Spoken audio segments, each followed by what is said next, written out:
जय हिंद मित्रांनो, आपल्या यूट्यूब चॅनलवर मी सर्वांचं मनापासून स्वागत करत आहे। आजच्या या व्हिडिओच्या माध्यमातून आपण टेट परीक्षेचा निकाल लागलेला आहे, परंतु जे उमेदवार व्यावसायिक पात्रतेच्या अंतिम वर्षाला प्रविष्ट होते अशा उमेदवारांचा निकाल रिझर्व्ह ठेवण्यात आलेला होता। आता त्या लोकांच्या संदर्भामध्ये पहिली एक यादी रिलीज करण्यात आलेली आहे।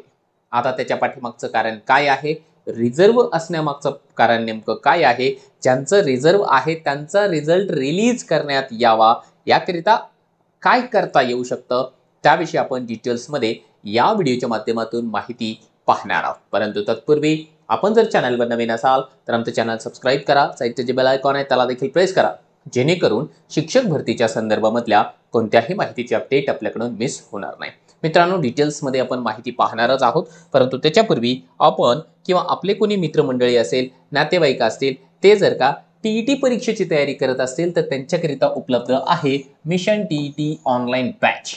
या बॅचमध्ये टीईटी परीक्षेकरिता आवश्यक असलेले डेली जेवढे सब्जेक्ट्स आहेत तेवढ्या सब्जेक्ट्सचे live lectures, recorded lectures, PDF notes, test series, 1 वर्षाची व्हॅलिडिटी, त्याच्यासोबतच जे आहे तुम्हाला मिळतो आहे विश्वास कशाचा, की आतापर्यंत ज्या प्लॅटफॉर्मनं हजारो शिक्षक घडवलेले आहेत त्या शिक्षकांच्या सानिध्यामध्ये मार्गदर्शन मिळवण्याचा विश्वास। त्यामुळे आपल्याला जर का या ठिकाणी टीईटीची परीक्षा क्रॅक करायची असेल तर प्ले स्टोर वरून आपण मास्टर टीचर नावाचं जे ॲप्लिकेशन आहे ते डाउनलोड करून घेऊ शकता आणि आपलं टीईटी पास करण्याचं जे स्वप्न आहे ते पूर्ण करून घेऊ शकता।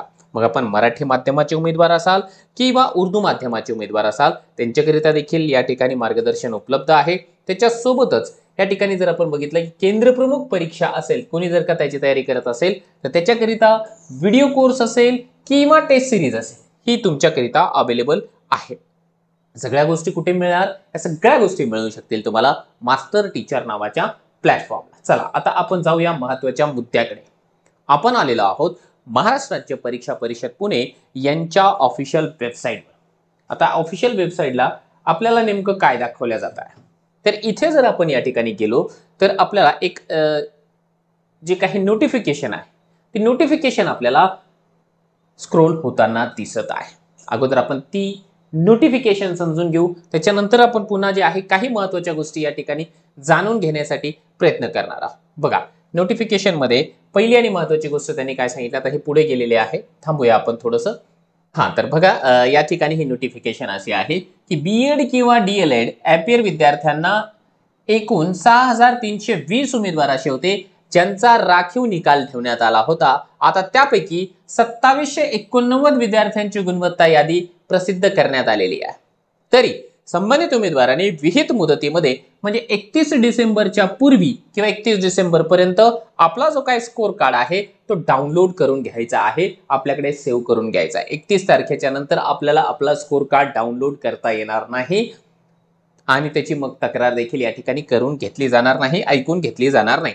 इथे आपण गेलो 2025 चा निकाल आणि या ठिकाणी जर का आपण नोटिफिकेशन्स पाहिल्या मित्रांनो तर नोटिफिकेशन्स मध्ये आपल्याला हे बघा पहिली गुणवत्ता यादी या ठिकाणी दिसते आहे, शिक्षक योग्यता बुद्धिमत्ता चाचणी, ज्याच्यामध्ये 2789 लोकांचा जो काही रिझल्ट आहे तो डिक्लेअर करून देण्यात आलेला आहे।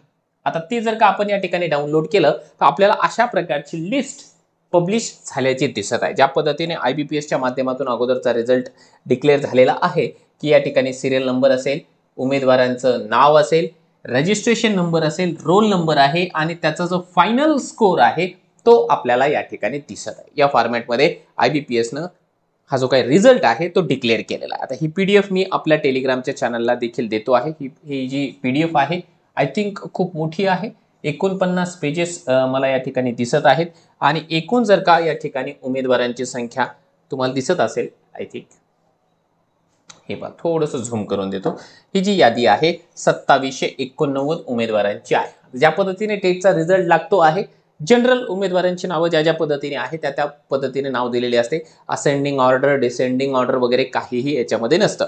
मग आता जर का 6500 पैकी या ठिकाणी जवळपास जे आहे 3000 उमेदवारांचा रिझल्ट डिक्लेअर करण्यात आलेला आहे। म्हणजे याचा अर्थ काय आहे की आणखीनही बऱ्याच उमेदवारांचा जो रिझल्ट आहे तो राखीव ठेवण्यात आलेला आहे। हे बघा, ही टेटची नोटिफिकेशन आहे।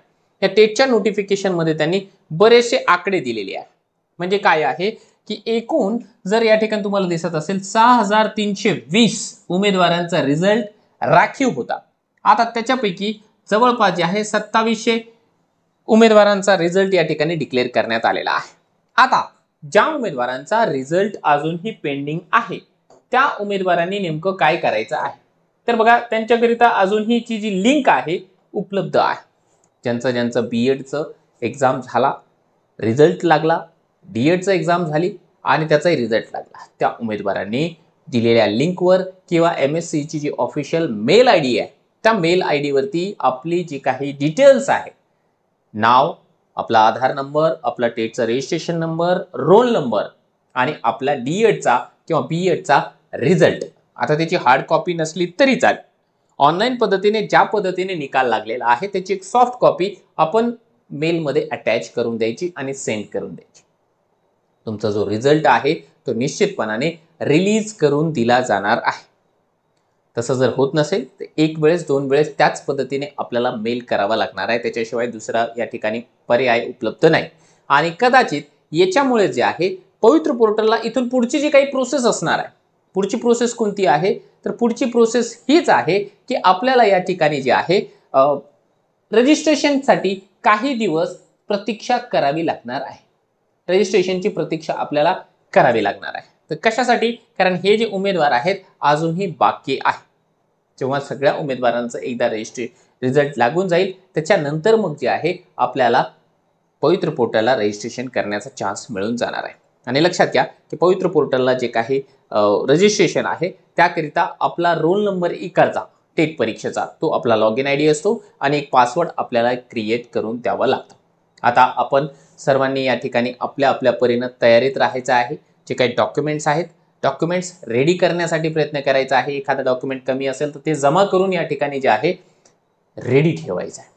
कारण पवित्र पोर्टलला आपल्याला प्रत्येक डॉक्युमेंट स्कॅन करून अपलोड करावं लागतं आणि त्याच्यामुळे आपल्याकरिता जे आहे सगळेच्या सगळे डॉक्युमेंट्स असणं अत्यंत आवश्यक आहे. आणि ही गोष्ट देखील लक्षात ठेवा की आपल्याला जे डॉक्युमेंट लागणार आहे टेटचा फॉर्म भरण्याची जी शेवटची तारीख होती त्या शेवटच्या तारखेपर्यंतचेच डॉक्युमेंट्स चालणार आहेत आणि ती तारीख आहे 14 मे 2025. काही अपवाद आहेत जसं की डीएड बीएडचे जे ॲपियर उमेदवार आहेत त्यांचं क्वालिफिकेशन नंतरचं चालेल, फक्त डीएड किंवा बीएडचं. त्याच्यासोबतच जे काही गॅझेट आहे नंतरचं काढलं तरी चालेल, मॅरेज सर्टिफिकेट नंतरचं देखील चालून जाईल आणि NCLची जर का आपल्याकडे जुनी पावती आहे परंतु सर्टिफिकेट नंतर मिळालं तर चालून जाईल, परंतु त्याची पावती किंवा त्याला आपण रिसिप्ट देखील म्हणतो ती तरी ॲटलिस्ट आपल्याला 14 मेच्या पूर्वीची पाहिजे आहे. तुम्हा सर्वांना तुमचा रिझर्व असलेला रिझल्ट रिलीज करण्यासाठी खूप साऱ्या शुभेच्छा.